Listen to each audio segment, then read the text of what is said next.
Jdu něco krátkého akorát natočit o mojí uhlové bruskce, kterou jsem trochu, nechci říct zničil, ale pokazal se mi.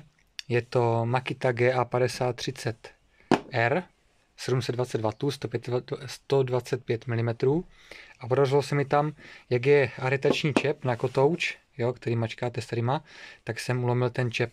Já moc jsem zabral, když ten kotouč, teda ne kotouč, ale spíše takovýto hrncový kartáč, jo, když se kousl a já jsem to nemohl povolit, tak jsem pořádně zabral dlouhým klíčem a ustřelil jsem to tam. Správná věc, co máte udělat, je, že nasadíte klíč tady na tu plochu, jo, jak je tady vidět na té hřídeli, a samozřejmě taky na tu misku a povolíte to tím. Protože oni to mají uložené v hliníku a jak je tu vidět, tak jsem to vylomil. Jo, a ta bruska teda není drahá, stojí nějakých 13-14 stovek, ale tak jsem si řekl, že to spravím. Tady mám novou skříň převodovky, do které už jsem si dal ložisko. Jo, patří to tak, že tam je drážka, do které dáte okroužek, nalisujete tam ložisko, stačí to naklepnout kladivem a pak je tu segrovka, zajišťovací kroužek pro díry, tak tu tam dáte, aby to ložisko nevypadlo.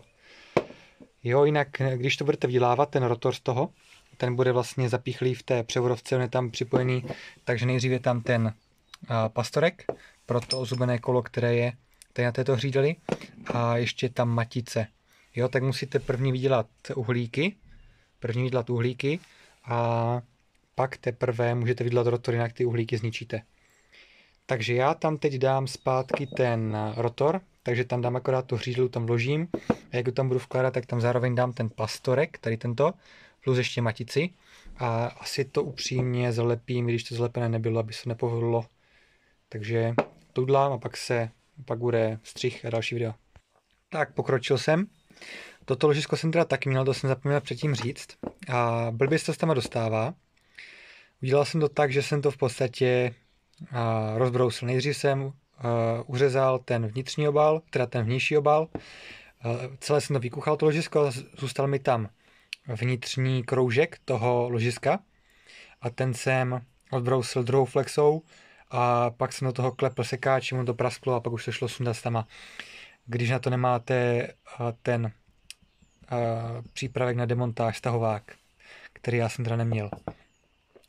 A jinak přes takovýto futrál, jo, tady, přes takový futrál a je tam normální ložisko. Tady do té převodovky teda první patří ten okroužek, pak tam patří to ložisko, pak ta segrovka a tady je ještě takový plastík, který v podstatě nemůžete dát blbě, protože tam má výřez. No a pak tady vlastně do toho akorát vsunete tu hřídel. Já jsem tady dal ten pastorek, vzal jsem ještě matičku, tu jsem nejdřív odmastil, stejně jako tu hřídel, a pak jsem to zlepil, chytnete ten rotor do sviráku a dotáhnete to desítkou klíčem.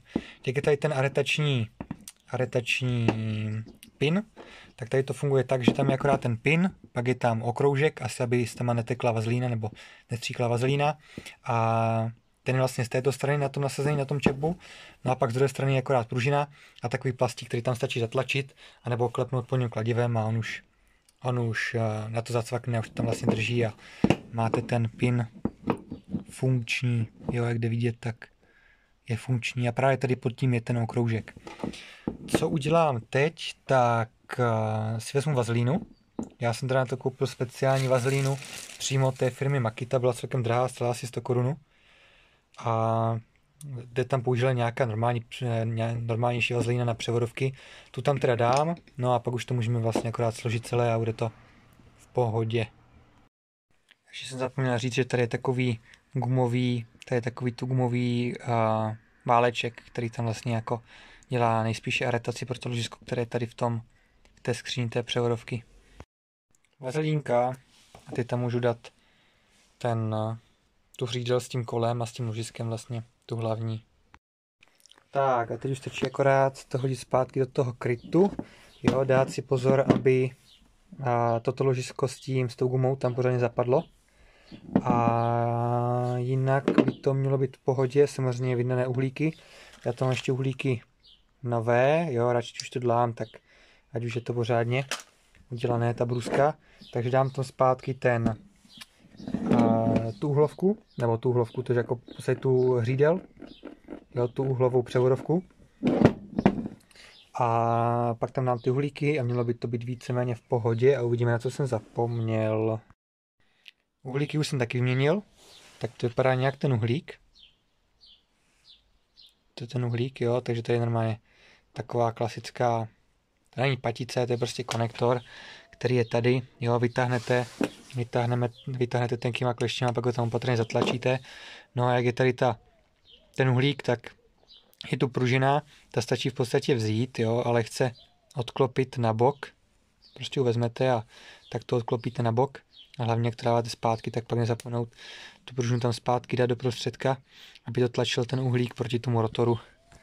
Jo, takže jsou tam samozřejmě dva. A na jedné straně, na druhé straně. Jo, tak nezapomenout na oba dva. Jo, tady jsou ty staré uhlíky. Překvapilo mě, že na to, že je ta Flexa 6 let stará, tak je tam tak ještě 60% toho uhlíku, takže tam strašně moc. No a když to mám, tak stačí už dát v podstatě jenom ten kryt. A to je tady ten jeden vrut do toho plastu. A mělo by to být funkční. Makita už zase funguje. Dal jsem mu dokupy. Jak je vidět, tak už něco i na brousle, jak je to tady odřené. Takže už jsem to i párkrát vyzkoušel a v pohodě funguje. Nové uhlíky pěkně fungují, pěkně se to vrtí, pěkně to brousí, takže určitě za tu opravu a za těch 500-600 korun, co jsem za to dal do té opravy, tak to určitě stálo.